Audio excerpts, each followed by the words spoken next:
This is the security office. I work here. So does Frank Jones. We're security officers. It was Wednesday, March 20th.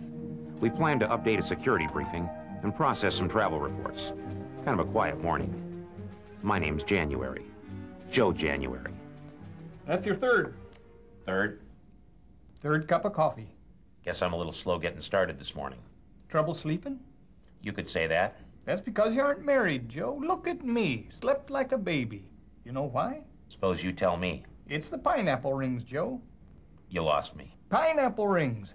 Sadie puts them on top of her green bean casserole. Every Tuesday's Hawaiian night at our place. 9:04 a.m. the phone rang. Hi, Jim, how are you? It was Jim Smalley, one of our program managers. Uh-huh. Is that right? We're on our way. That was Jim Smalley. He's got a problem. Media leak. So much for our quiet morning. How's he taking it? He's upset. I am more than upset. I don't understand how this thing could happen. 9:08 a.m.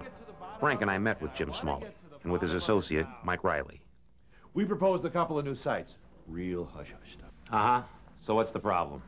Well, those sites were broadcast on the local news this morning. This news show, Wake Up and Smell the Coffee. It's a lead story, too. Something about potential new business in a slow economy. Why don't you tell us what you know, Mike? Sure. Yesterday we had a big meeting to nominate potential new sites.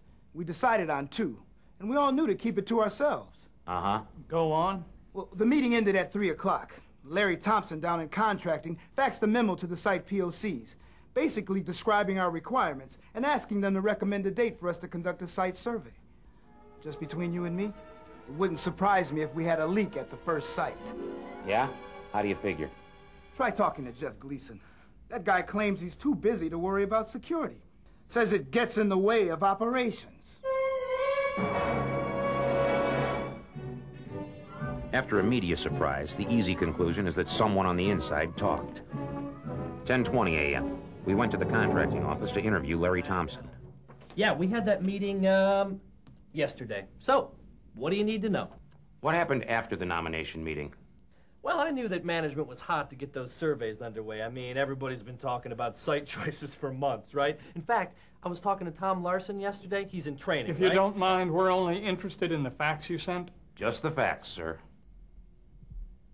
Okay, well, let's see. After the selection meeting ended, I typed up a quick note to the 2 site POCs and faxed it right on out. I decided to play it smart and locked the memo in my safe just as soon as I completed faxing. Did you use a secure fax? No. I mean, that secure fax is always busy. And my request wasn't classified. I mean, they only wanted dates for 2 site surveys, so I used the admin fax. 10:30 a.m. Frank and I decided to take a look at the admin fax.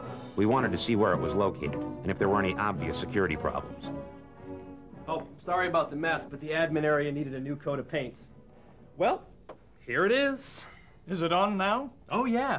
You see, we get a lot of after-hours messages from the West Coast and overseas, so it's left on all the time. Kind of a dangerous practice, isn't it? What is? Leaving the fax on all the time. Wait, how's that? Well, with the scanner and the document memory, unless you clear the memory after each call, you've got a computer waiting to be hacked. I guess I never thought about it. We thanked Larry for his time and headed out for chili dogs. Pineapple rings, huh? Definitely the pineapple rings. Service looks a little slow today. I think I'll make a couple of calls.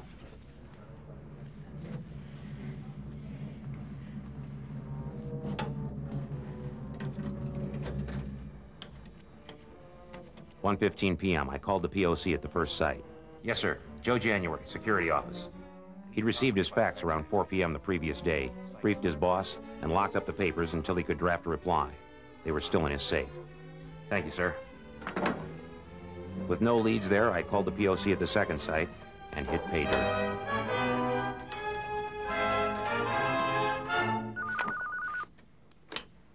Hello?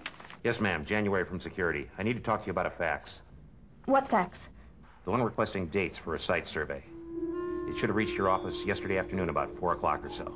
No, didn't get it. In fact, our fax was down yesterday afternoon, so we didn't have any incomings at all.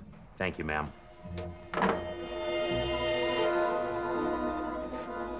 Looks like things are finally starting to go our way. Yeah? Misdirected fax.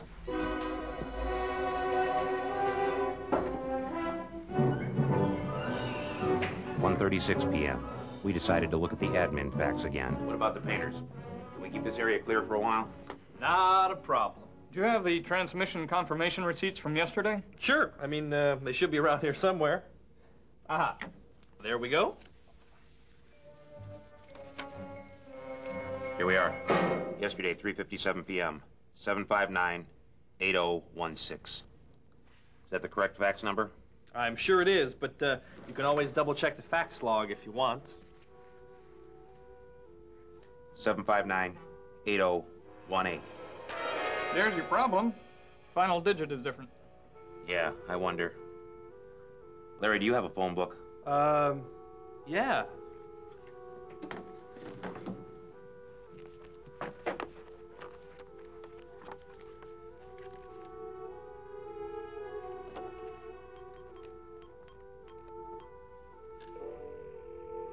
Good afternoon. Wake up and smell the coffee morning news. May I help you? Yes, ma'am. I need to confirm your fax number. Is it 759-8016? Yes, that's right, sir. Thank you, ma'am. Misdialed number. I can't believe that. You dialed "wake up and smell the coffee." Wait, I couldn't have made a mistake like that. I swear. That wasn't your first mistake, son. Huh? You didn't go secure.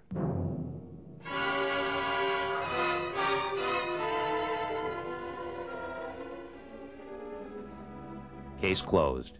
There was no need to investigate whether a spy was in the program, or if a foreign intelligence service with special equipment had intercepted the unencrypted fax. This leak occurred because an unclassified but sensitive memo with critical information had been misrouted to the media. Larry Thompson was found clueless and told to be more careful. He subsequently helped draft new fax guidelines for employees. Larry now prefers to send the majority of his messages by secure fax, and he keeps his fax manual handy.